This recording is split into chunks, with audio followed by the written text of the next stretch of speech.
silence spreads faster than violence. When harm unfolds in public, the crowd often freezes. And in that hesitation, power changes hands. This isn't cowardice. It's conditioning. We picture the bystander as someone weak, indifferent, or afraid. But psychology tells a darker story. People don't stay silent because they don't care. They stay silent because their minds convince them someone else will act. It feels rational, safe, socially acceptable. But that instinct to wait, to blend in, to check how others are reacting, that's the perfect breeding ground for manipulation. When danger arises, most people don't decide alone. They look for cues in the faces around them, a quick scan for reassurance that everything is normal. And if no one moves, the mind quietly decides, maybe it's not my place. That single moment of hesitation is all it takes for harm to continue unchecked. This flaw in the human mind isn't new. It's ancient, born from the tribal instinct to survive as a group. In early societies, safety came from cohesion. If everyone ran together, you lived. If you broke formation, you died. That same wiring still controls us now, but instead of predators, it reacts to social threat, embarrassment, judgment, exclusion. In 1964, a young woman named Kitty Genovese was attacked outside her New York apartment. News reports claimed dozens of neighbors saw or heard her cries and did nothing. Psychologists John Darley and Bibb Latané turned that horror into research and uncovered what they called the bystander effect. Their experiments showed the pattern clearly. When people believe others can help, their own willingness to act collapses. Responsibility diffuses. Guilt disperses. And in that diffusion, morality evaporates. When a crowd witnesses harm, something strange happens. Responsibility doesn't multiply, it evaporates. Each person glances around, assuming someone else will act first. Psychologists call this diffusion of responsibility. The more eyes on a crisis, the less any one person feels accountable. The weight of action spreads so thin it disappears entirely. And while the mind is busy offloading blame, it also starts scanning for reassurance. If nobody else looks alarmed, maybe it isn't serious. That illusion is pluralistic ignorance, a feedback loop where everyone's calmness convinces everyone else that things are fine.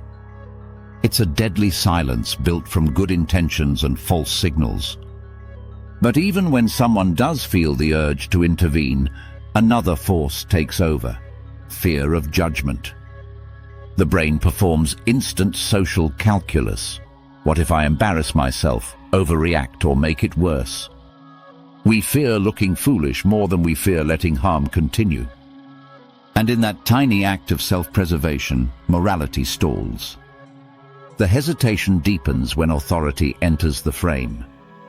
If a teacher, manager, or senior figure seems unbothered, social proof tells us to mirror their indifference. If those in power stay silent, silence becomes the standard. The instinct to obey overrides the impulse to question. And soon, the group starts thinking as one. That's groupthink, when belonging matters more than truth. People suppress doubt to protect harmony, mistaking conformity for conscience.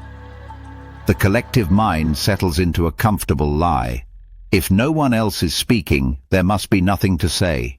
These mechanisms aren't isolated quirks. They are the architecture of human behavior. And for manipulators, they are a playground. Bullies, abusers, and corrupt leaders all understand this instinct, even if they've never read a psychology textbook. They know the crowd will freeze. That hesitation is their armor.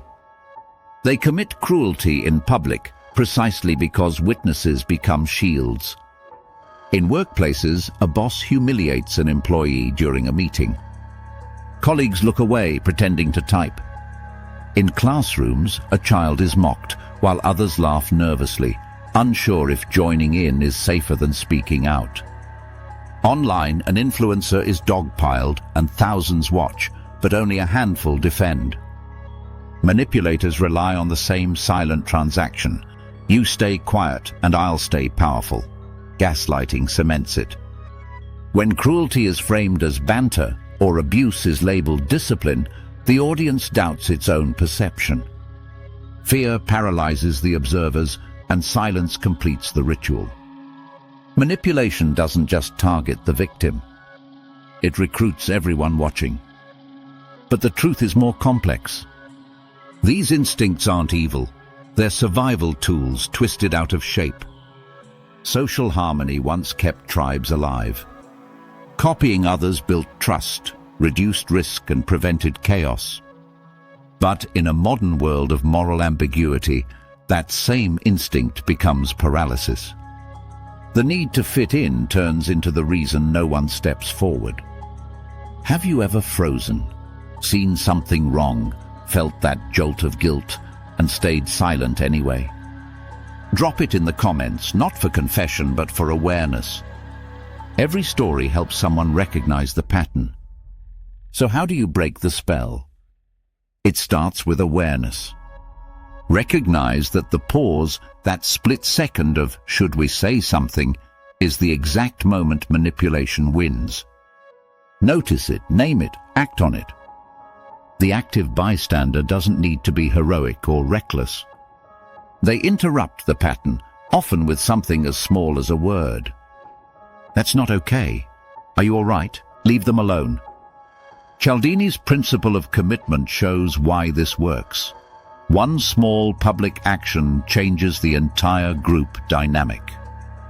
The moment one person intervenes, others reevaluate their own silence.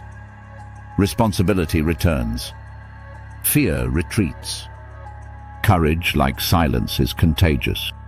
Every manipulative system, from schoolyard bullies to authoritarian regimes, depends on the same equation.